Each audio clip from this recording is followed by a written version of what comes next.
Good afternoon, students. Today we are going to discuss about histology of the gut. Page number 77. உணவு பாதையின் திசுவியல். Gut means உணவு பாதை. Histology means திசுவியல். திசுவை பற்றி, தசைகளை பற்றி, திசுவை பற்றி படிக்கக்கூடியது. என்னன்னு பார்ப்போம். The wall of the alimentary canal from esophagus to the rectum consists of 4 layers, namely serosa, oscularis, submucosa and mucosa. இந்த alimentary canalன்றது esophagus உணவு குழல் முதல் ரெக்டம் மலக்குடல் வரையில் இருக்கக்கூடிய அந்த உணவு பாதையின் சுவரானது 4 படலங்களால் ஆக்கப்பட்டிருக்கு.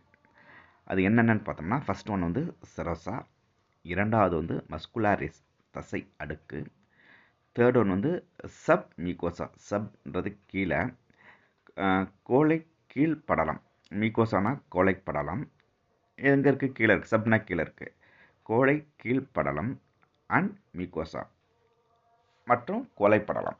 இந்த 4 லேயரால் ஆக்கப்பட்டது தான் அந்த என்னது உணவு பாதை சுவர். இந்த உணவு பாதையின் சுவரானது எங்கேருந்து ஆரம்பிக்குதுன்னா, உணவு குழலில் இருந்து மலக்குடல் வரைக்கும் இருக்கக்கூடிய அந்த பகுதிக்கு தான் உணவு பாதையின் பேர். இந்த உணவு பாதையானது 4 படலங்களால் ஆக்கப்பட்டிருக்கு. இது வந்து ஒரு 2 மார்க் கொஸ்டின்ஸில் கேட்கலாம், என்னென்ன படலங்களால் ஆக்கப்பட்டிருக்குன்ட்டு. இந்த 4 layers serosa, muscularis, submucosa and மிகோசா.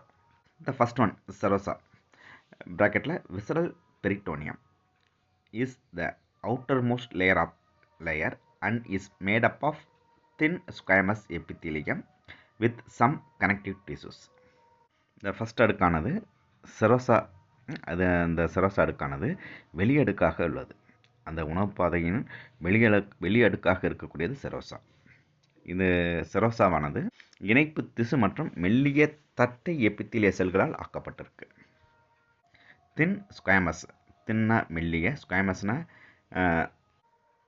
தட்டை எபித்திலியம், மெல்லிய தட்டை எபித்திலியம் மற்றும் சம் கனெக்டிவ் டிஷ்யூ, சில இணைப்பு திசுவால் ஆக்கப்பட்டிருக்கு. இது செரோசா. The second layer is muscularis.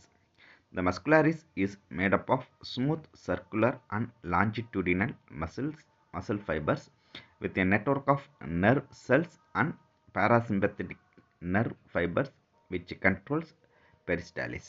இப்போ இரண்டாவதாக இருக்கக்கூடிய அந்த தசை அடுக்கு பார்க்குறோம், மஸ்குலாரிஸ். இதில் வந்து வட்ட தசைகள் மற்றும் நீள்வாக்கு தசைகள் காணப்படுகின்றன. Muscularis is made up of smooth circular and longitudinal muscle fibers with a network of nerve cells and parasympathetic nerve fibers. அது மட்டும் இல்லாமல் நரம்பு வலைப்பின்னல்கள், இணை பரிவு மண்டல நரம்பிழைகள் ஆகியவன உள்ளன. இதில் என்னென்ன வேறு என்ன இருக்குது பார்த்துக்க, சர்க்குலர் மசில்ஸ் இருக்குது, லாஞ்சிடியூடினல் மசில்ஸ் இருக்குது. அது மட்டும் இல்லாமல் என்னது, network of nerve cells and parasympathetic nerve fibres. Nerve fibres means நரம்பு வலைப்பின்னல்கள் மற்றும் பாராசிம்பத்தட்டிக் நர்வ் ஃபைபர்ஸ் இணை பரிவு மண்டல நரம்பிழைகள், இது ரெண்டும் காணப்படுது. இங்கு தோன்றும் அலை இயக்கம் பெரிஸ்டாலிஸ் மீன்ஸ் அலை இயக்கம்.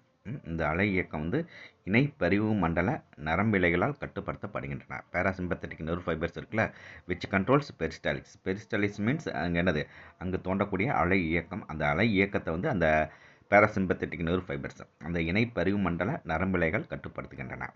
The submucosal is formed of loose connective tissue containing nerves, blood, lymph vessels and the sympathetic nerve fibers that controls the secretion of intestinal juice.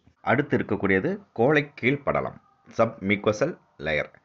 இது வந்து தளர்வான இணைப்பு திசுவாலானது. இதில் நரம்புகள், இரத்த நாளங்கள், நிணநீர் நாளங்கள் மற்றும் சிறு குடல் சுரப்பை கட்டுப்படுத்தும் பரிவு நரம்புகள் ஆகியவன உள்ளன.